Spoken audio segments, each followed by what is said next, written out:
नमस्कार बच्चों। Business studies की इस सीरीज़ में अब हम थोड़े बड़े चैप्टर्स लेके आए हैं। इससे पहले हमने उन चैप्टर्स को किया था जो छोटे थे। अब जो हम लेके आ रहे हैं थोड़े बड़े चैप्टर्स हैं। आज इस सीरीज़ में हम लेके आए हैं ऑर्गेनाइजिंग। ये चैप्टर नंबर 5 है। थोड़ा सा लेंथी चैप्टर है, तो इसमें 2 पार्ट में आपकी वीडियो आएगी आपके पास। चलिए स्टार्ट करते हैं। ऑर्गेनाइजिंग एक प्रोसेस है जिसमें हम चीज़ों को अरेंज करते हैं। It is a process of bringing together physical, financial and human resources and establishing authority and responsibility relationship among them. Organizing एक ऐसा प्रोसेस है जिसमें हम फिजिकल, फाइनेंशियल और ह्यूमन रिसोर्सेस अरेंज करते हैं और उनमें अथॉरिटी और रिस्पॉन्सिबिलिटी रिलेशनशिप क्रिएट करते हैं। ये बताते हैं कौन सीनियर है, कौन जूनियर है, कौन ऑर्डर्स देगा, कौन ऑर्डर्स लेगा। एक एग्जांपल लीजिए, सपोज आपको पिकनिक जाना है, आप पिकनिक ऑर्गेनाइज कर रहे हैं। तो पिकनिक जाने के लिए आप क्या करोगे? आपके फ्रेंड्स हैं, टीचर है, उनका एक स्कूल के जो बच्चे हम लोग मिलकर पिकनिक चलते हैं। तो आप सबसे पहले पूछें कौन कौन जाएगा। तो लोगों ने, बच्चों ने हाथ उठा दिया, सबने कहा हम जाएंगे या हम चलेंगे आपके साथ। तो हमने एक लिस्ट बनाई कि कौन कौन जा रहा है। फिर कहाँ जाएंगे, वहाँ बस का किराया कितना होगा, क्या क्या चीज़ें लेके जाएंगी, उसका खर्चा कितना होगा। तो हमने सबसे पैसे भी ले लिए और पैसे लेने के बाद जो बस वाले का और जो खर्चे थे उन्हें हमने अरेंज कर दिया। और साथ में टीचर ने कहा कि आप मेरी बात मानेंगे, जो भी मैं इंस्ट्रक्शंस दूंगा वो फॉलो करेंगे, अदरवाइज़ मैं तुम्हें लेकर नहीं जाऊँगा। तो ये पिकनिक ऑर्गेनाइज हुआ। इसमें हमने क्या किया, लोगों को या बच्चों को साथ में लेके गए, पैसा भी अरेंज किया और जो रिसोर्सेज थी वो भी अरेंज किया। और साथ में जो आपका सीनियर टीचर या जो भी आपके साथ पढ़ा जा रहा है उसने कहा कि आपको मेरी इंस्ट्रक्शंस फॉलो करनी पड़ेंगी। तो यही ऑर्गेनाइजिंग की डेफिनेशन है। इसमें हम सभी चीज़ों को अरेंज करते हैं और उनके बीच में अथॉरिटी और रिस्पॉन्सिबिलिटी रिलेशनशिप क्रिएट करते हैं। ऑर्गेनाइजिंग का जो नेक्स्ट क्वेश्चन हम करेंगे वो है steps involve in organizing process. ये क्वेश्चन बोर्ड में 4 मार्क्स में आता है। केस स्टडीज़ में भी इस क्वेश्चन को दे दिया जाता है, आपको ऑर्गेनाइजिंग के स्टेप्स बताने। तो 4 स्टेप्स है ऑर्गेनाइजिंग का। पहला स्टेप जो है identification and division of work. ये सबसे पहला स्टेप है। इसमें हमें काम को आइडेंटिफाई करना है कि हमें कौन से काम करना है और उन कामों को छोटे छोटे जॉब्स में डिवाइड करना है। तो this is the first process of organizing process. उसके बाद सेकेंड प्रोसेस जो ऑर्गेनाइजिंग का है, departmentalization. Departmentalization is a process of grouping jobs of similar nature.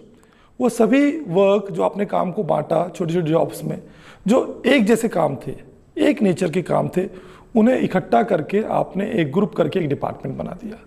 ये जो ग्रुपिंग ऑफ जॉब है इसको डिपार्टमेंटलाइजेशन कहते हैं।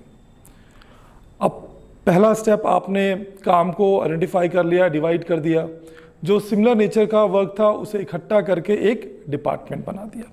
जो थर्ड स्टेप है assignment of duties.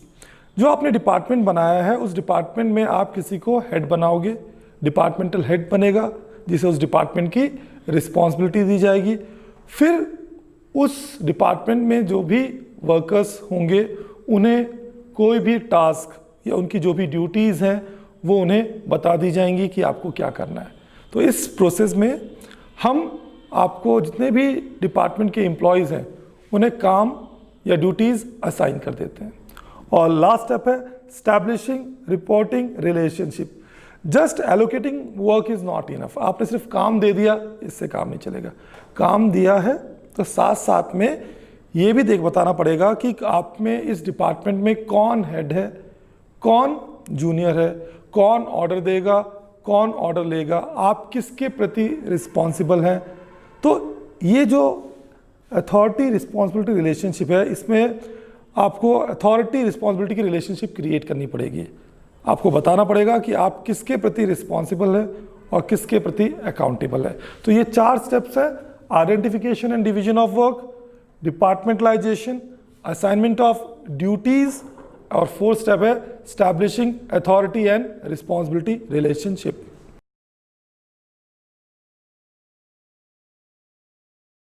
Next question जो है वो हम करेंगे importance of organizing. Important question है, ऑर्गेनाइजिंग की इंपॉर्टेंस बतानी है। तो पहली इंपॉर्टेंस है benefit of specialization. Organizing leads to systematic allocation of work among the workforce. It reduces workload and increases productivity. तो ऑर्गेनाइजिंग का जो स्टेप था, पहला step identification and division of work. आप काम को बांट रहे थे, उसे डिवाइड कर रहे थे। तो जब भी आप काम को बांटोगे, डिवाइड करोगे, तो काम हल्का होगा और आपको एक ही काम बार बार करना पड़ेगा। और जब एक ही काम आप बार बार करोगे तो आप उस काम को करने में एक्सपर्ट हो जाओगे। तो ऑर्गेनाइजिंग से स्पेशलाइजेशन आता है। Clarity in working relationship. तो organising clarify the line of communication and specify who is to report to whom. एक क्लियर कट है कि कौन काम करेगा, कौन ऑर्डर देगा, कौन किसको ऑर्डर देगा, कौन ऑर्डर लेगा। तो अथॉरिटी की डेफिनेशन बिल्कुल क्लियर है। तो अगर यहाँ पर सब कुछ क्लियर है कि कौन किसको काम देगा, कौन ऑर्डर्स को लेगा, तो कन्फ्यूजन नहीं होगा। और इससे क्या होगा, वर्किंग रिलेशनशिप इंप्रूव होगी और काम अच्छा होगा। Optimum utilization of resources. अगर आप ऑर्गेनाइजिंग में जो भी रिसोर्सेज हैं, 3 तरह के रिसोर्सेज हैं, ह्यूमन, फिजिकल और फाइनेंशियल। अगर आप प्रॉपरली ऑर्गेनाइज करेंगे, ढंग से ऑर्गेनाइज करेंगे, तो इनकी वेस्टेज मिनिमम होगी। Adaptation to change. तो बिजनेस इन्वायरमेंट हमेशा बदलता रहता है, वो एक डायनेमिक कॉन्सेप्ट है। तो ऑर्गेनाइजिंग की मदद से हम अपने बिजनेस इन्वायरमेंट के अकॉर्डिंग अपने आप को बदल सकते हैं, अपने बिजनेस में चेंजेस ला सकते हैं। Effective administration. ऑर्गेनाइजिंग में जब क्लियर कट डेफिनेशन दे रखी है कि कौन किसको ऑर्डर देगा, कौन ऑर्डर लेगा, तो कन्फ्यूजन नहीं है। और जब कन्फ्यूजन नहीं है, सबको पता है कि उन्हें क्या काम करना है, तो काम अच्छे से होगा। और अच्छे से काम होगा तो एडमिनिस्ट्रेशन अच्छा ही होगा। Development of personal. ऑर्गेनाइजिंग में एक मैनेजर अपना वर्क अपने सबऑर्डिनेट को डेलीगेट करता है, वो अपना काम उनसे करवाता है। तो जब एक मैनेजर अपना काम अपने वर्कर्स से या सबऑर्डिनेट से करवा रहा है, तो सबऑर्डिनेट की जो स्किल्स है वो इम्प्रूव हो रही है, उनको नए स्किल्स सीखने को मिल रही है। तो इससे एम्प्लॉयज़ का डेवलपमेंट होता है, उनकी नॉलेज बढ़ती है और उनके अंदर नए स्किल्स डेवलप होते हैं। Expansion and growth. डेलीगेशन या डिसेंट्रलाइजेशन से जब वर्कर्स को नए स्किल्स आते हैं, वो नई चीज़ें सीखते हैं, उनका डेवलपमेंट होता है। तो फ्यूचर में जब हमें ऑर्गेनाइजेशन को बढ़ाना है, कहीं पर नया ऑफिस लगेगा या हम नई फैक्ट्री खोलेंगे, तो वहाँ पर यहाँ का जो सीनियर बंदा है, मान लीजिए हमने उसको वहाँ पर मैनेजर बना दिया, तो यहाँ पर हमें एक नया मैनेजर की ज़रूरत होगी। तो ये जो एम्प्लॉयज़ जो ऑलरेडी काम जानते हैं, हम इन्हें प्रमोट करके ऊपर ले आएंगे। तो फ्यूचर में हमारे डेवलपमेंट के लिए भी ऑर्गेनाइजिंग हमारी मदद कर रहा है।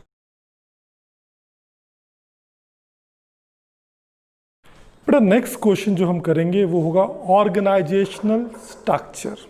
किसी भी ऑर्गेनाइजेशन का स्ट्रक्चर क्या है, किसी भी ऑर्गेनाइजेशन का फ्रेमवर्क जिसमें सारे मैनेजरियल और ऑपरेशनल एक्टिविटीज़ होती है, जिस फ्रेमवर्क के अंदर रहते हुए।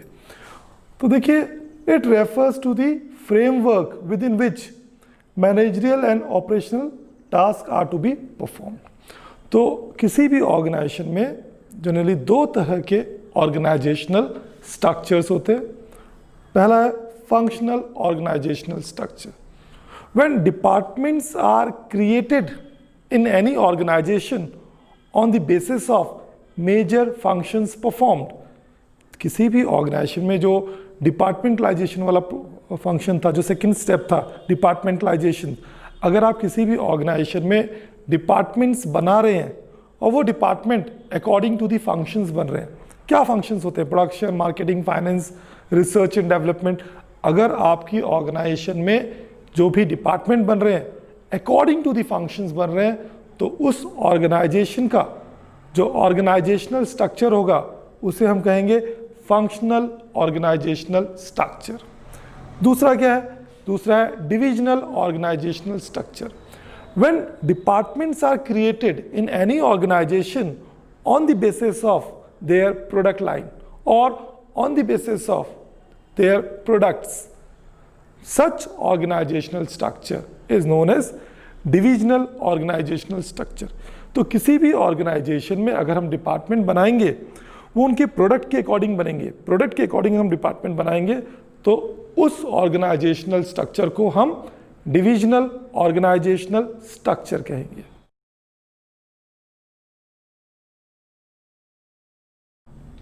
नेक्स्ट क्वेश्चन जो हम करेंगे, फंक्शनल स्ट्रक्चर, उसकी डेफिनेशन, उसके मेरिट्स और डीमेरिट्स। फंक्शनल ऑर्गेनाइजेशनल स्ट्रक्चर वो स्ट्रक्चर है जहां पर डिपार्टमेंट बन रहे हैं अकॉर्डिंग टू द फंक्शंस। यहां देखिए एक मैनेजिंग डायरेक्टर है और यहाँ हमने डिपार्टमेंट बना दिए प्रोडक्शन के अकॉर्डिंग, फाइनेंस के अकॉर्डिंग, मार्केटिंग, रिसर्च, ये फंक्शंस हैं, यहाँ फंक्शंस के अकॉर्डिंग डिपार्टमेंट बन रहे हैं। तो इसकी एडवांटेज क्या है? It leads to occupational specialization. जो आदमी जिस काम का एक्सपर्ट है, प्रोडक्शन वाला जो है उसे प्रोडक्शन की, वो प्रोडक्शन में एक्सपर्ट हो जाएगा, मार्केटिंग वाला मार्केटिंग में, फाइनेंस वाला फाइनेंस में, जो आपका ऑक्यूपेशन, जो आपका काम है आप उसमें एक्सपर्ट हो जाओगे। It promote control and coordination with in the department. Third, minimum duplication of efforts. यहाँ बार बार डिपार्टमेंट नहीं बन रहे, एक ही बार डिपार्टमेंट बन रहा है। डिविजनल में क्या होता है, हर प्रोडक्ट के हिसाब से बार बार ये डिपार्टमेंट बनेंगे, एक ही डिपार्टमेंट बार बार बनेगा, तो वहाँ डुप्लीकेशन ऑफ एफर्ट्स है, पर यहाँ पर नहीं, minimum duplication of efforts. It makes training of employees easier. Training बहुत आसान होगी क्योंकि एक लिमिटेड स्किल्स पे ही फोकस करना है, सारे स्किल्स पे फोकस नहीं करना है। डीमेरिट्स की बात करो, it place less emphasis on overall organisational goal. हर व्यक्ति अपने डिपार्टमेंट पे फोकस करता है, पूरे ऑर्गेनाइजेशन के ऊपर फोकस नहीं करता, ये एक डिसएडवांटेज है। It may leads to problem in coordination. दो डिपार्टमेंट में ज़्यादातर दिक्कत होती है कोऑर्डिनेशन में, बहुत दिक्कत, मुश्किल से कोऑर्डिनेट करना पड़ता है। और लास्ट में कॉन्फ्लिक्ट ऑफ इंटरेस्ट में अराइजेस बिटवीन डिपार्टमेंट। दो डिपार्टमेंट के बीच में कॉन्फ्लिक्ट्स हो सकते हैं इंटरेस्ट को लेकर। तो इसमें आप इस क्वेश्चन में अगर ये आया तो डेफिनेशन और दो मेरिट्स और दो डीमेरिट्स में आ सकता है। इंपॉर्टेंट क्वेश्चन है।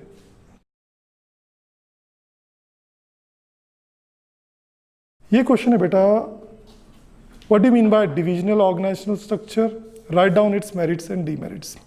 तो बहुत सिंपल है, जब किसी भी ऑर्गेनाइजेशन में जो डिपार्टमेंट्स बन रहे हैं वो प्रोडक्ट के अकॉर्डिंग बन रहे हैं तो उस ऑर्गेनाइजेशनल स्ट्रक्चर को डिविजनल ऑर्गेनाइजेशनल स्ट्रक्चर कहते हैं।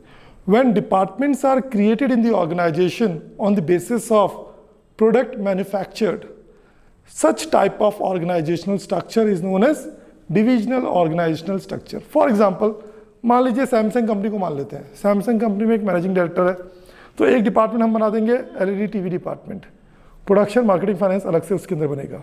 एक कंप्यूटर डिपार्टमेंट बना देंगे, उसके अंदर भी प्रोडक्शन मार्केटिंग फाइनेंस बनेगा। एक स्मार्टफोन डिपार्टमेंट बना देंगे, उसके अंदर भी प्रोडक्शन मार्केटिंग फाइनेंस बनेगा। एक एसी का डिपार्टमेंट बना देंगे, उसके अंदर भी प्रोडक्शन मार्केटिंग फाइनेंस। यहाँ पर अलग अलग प्रोडक्ट के लिए अलग से प्रोडक्शन मार्केटिंग फाइनेंस, यानी यहाँ प्रोडक्ट के अकॉर्डिंग डिपार्टमेंट बन रहे हैं। और कोई नया प्रोडक्ट ऐड करना होगा तो वो अलग से ईजिली ऐड हो जाएगा without disturbing the other departments of the organization. Merits क्या है? Helps in development of various skills. जो मैनेजर होगा इस डिपार्टमेंट का उसे प्रोडक्शन की नॉलेज भी हो जाएगी, मार्केटिंग की भी हो जाएगी और फाइनेंस की भी हो जाएगी। Easy to fix the responsibility of performance. तो रिस्पॉन्सिबिलिटी फिक्स करना भी आसान है क्योंकि इस मैनेजर के अंदर प्रोडक्शन के लिए भी वही रिस्पॉन्सिबल है, मार्केटिंग के लिए भी वही है, फाइनेंस के लिए भी वही है। तो परफॉर्मेंस की रिस्पॉन्सिबिलिटी फिक्स करना बहुत ईजी है डिविजनल ऑर्गेनाइजेशनल स्ट्रक्चर में। It facilitate expansion and growth. Business को बढ़ाना है तो इन डिपार्टमेंट को छेड़े बिना एक नया डिपार्टमेंट ईजिली ऐड हो जाएगा, तो ये एडवांटेज है। डिसएडवांटेज की बात करें, कॉन्फ्लिक्ट में arise among department regarding allocation of funds. Funds के बंटवारे को लेकर दिक्कत हो सकती है। It may leads to increase in cost. जब इतने डिपार्टमेंट बनते जाएंगे तो कॉस्ट तो इंक्रीज होगी और ये छोटी मोटी जो कंपनीज हैं, it is not suitable for this types of organization. ऐसी कंपनीज जो बहुत सारे अलग अलग प्रोडक्ट्स बनाती है उसके लिए डिविजनल स्ट्रक्चर सूटेबल करता है। जो कंपनी सिंगल प्रोडक्ट बनाती है, छोटी कंपनी है, उसके लिए डिविजनल ऑर्गेनाइजेशन स्ट्रक्चर सूट नहीं करता।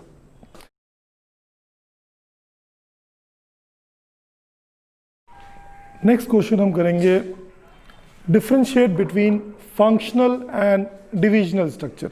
इन दोनों में डिफरेंशिएट करना है। तो फंक्शंस के फॉर्मेशन की बात करें इसमें, तो फंक्शनल ऑर्गेनाइजेशनल स्ट्रक्चर जो है फंक्शंस के अकॉर्डिंग बनाया जाता है और divisional organizational structure according to the products बनाया जाता है।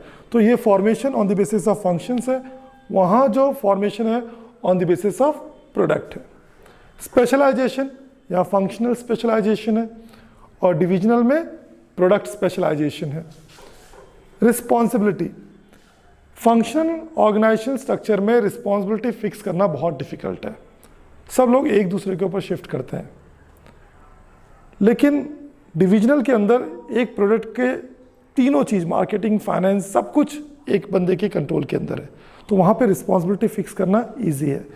तो रिस्पॉन्सिबिलिटी फंक्शनल में डिफ़िकल्ट है, डिविजनल में ईजी है।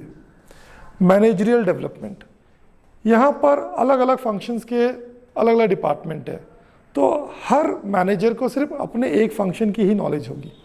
लेकिन अगर प्रोडक्ट के अकॉर्डिंग डिपार्टमेंट बनेंगे तो वहाँ जो मैनेजर होगा उसके अंदर सारे फंक्शंस की उसे नॉलेज होगी।